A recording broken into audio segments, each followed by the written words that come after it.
Beleza, pessoal. Então aqui a gente já vai começar. Vou estar explicando para vocês sobre a parte funcional do formulário, mas antes de tudo, eu quero mostrar para vocês sobre o que a gente aprendeu lá atrás, fazer uma recapitulação aí do HTML, né? Precisa estar dessa maneira, tá? Esse daqui é o HTML do formulário, então a gente tem aqui a tag do formulário, que é o form, que ela se abre e aonde ela se fecha. E por dentro a gente vai ter aí os inputs, né, para poder estar pegando os dados que vão ser enviados para dentro do banco de dados ou até usados também para poder pegar os dados dentro do banco de dados, baseado na requisição que foi feita pelo cliente.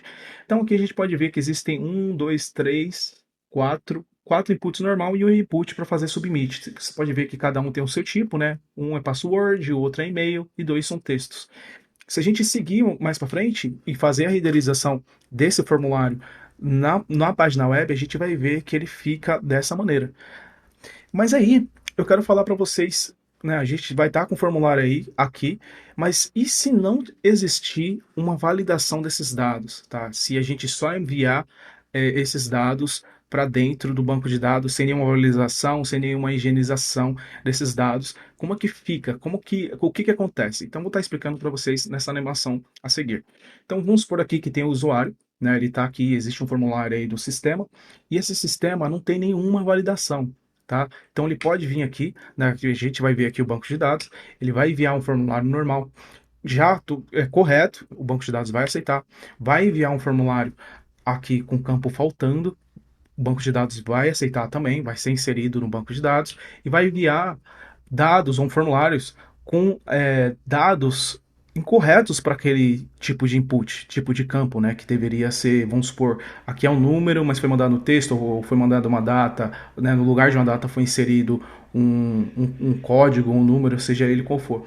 Isso daí pode trazer um problema muito grande, porque quando o sistema for ler esses dados, ele pode até crashar. O sistema ele pode crashar ou até o banco de dados pode trazer problemas, tá? Então, com isso, com esses problemas de validação e higienização, mesmo se o banco de dados ele não quebrar, vai existir um carinha aí bem mal intencionado que pode usar isso daí para poder fazer dinheiro ou até enviar vírus para dentro desse banco de dados e remover dados de pessoas ou fazer qualquer tipo de coisa que ele quiser, porque o banco de dados ou o sistema ou os formulários não tem nenhum tipo de validação. Então ele pode vir aqui, existe o banco de dados do sistema, ele mandar um vírus e aí esse banco de dados está com um vírus ali que pode até estar pegando os dados das pessoas ou fazer uma injeção de SQL ou deixar um script ali para fazer uma falsificação de solicitação entre sites ali, fazer pegar seus dados para poder pegar dinheiro, criar cartão, clonar cartão.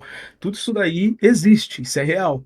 Tá? Então é por isso que é super importante a gente fazer a validação e a higienização dos dados antes que eles sejam inseridos dentro do banco de dados, beleza? Então agora deixa eu explicar para você o que que acontece se a gente colocar uma validação e uma higienização nesses dados, nesses campos do formulário, tá? Então vamos seguir aqui o próximo slide. Então aqui vai ter o usuário, tá? Ele vai lá, vai ter o banco de dados aqui, vai ter o sistema e ele vai mandar aqui uma um request com post com campo faltando. Quando chegar na validação, o próprio validador não vai deixar esses dados serem inseridos no banco de dados e vai mandar uma mensagem de volta para o usuário dizendo que ele precisa colocar o campo que está faltando, tá?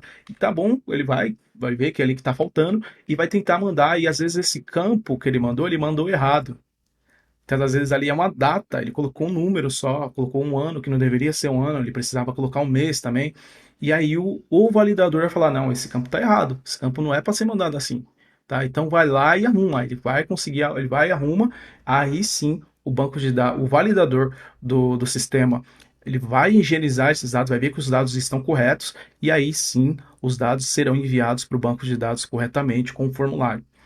Com isso, o próprio validador ele evita, tá? Ele evita já com as proteções corretas que pessoas maliciosas façam inserções de injeção SQL, façam inserções de scripts ruins ou até mande, vendo que esses formulários têm esses problemas de validações, mande dados incorretos para esse formulário para poder quebrar o sistema. Porém, o validador já está no formulário e ele bloqueia o mesmo, deixando o banco de dados incorrupto, deixando o banco de dados ali íntegro, sem ter nenhum problema.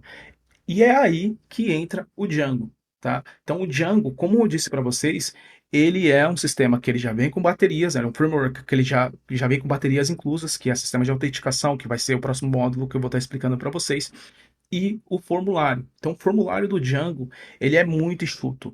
Quando a gente cria ele, a gente não precisa se preocupar com esse desafio de criar validadores e higienizar os dados. Então, por padrão, ele já vai fazer isso para vocês. Porém, caso a gente precise fazer uma validação específica, tá? Colocar ali até quantos caracteres você pode colocar, ou então a gente pegar uma data máxima, um número de caracteres, um número até quanto, a gente pode fazer isso daí, e o Django ele facilita a gente fazer isso, tá? Então, imagina ter que fazer isso aí no Python puro. Cara, não vai ser legal, tá? Às vezes pode até ser falho. Então, o próprio Django, o formulário do Django, ele já tem um caminho correto, ele já tem ali a esteira correta que a gente segue. Seguindo isso, a gente não vai ter nenhum problema. E até a proteção contra ataques, hacks, que é a questão ali da falsificação de solicitação entre sites, que era algo muito comum ali no começo dos anos 2000. Hoje está bem protegido. Então, tem todos esses layers aí, essas camadas de proteções, que eu vou estar explicando para vocês nos próximos vídeos.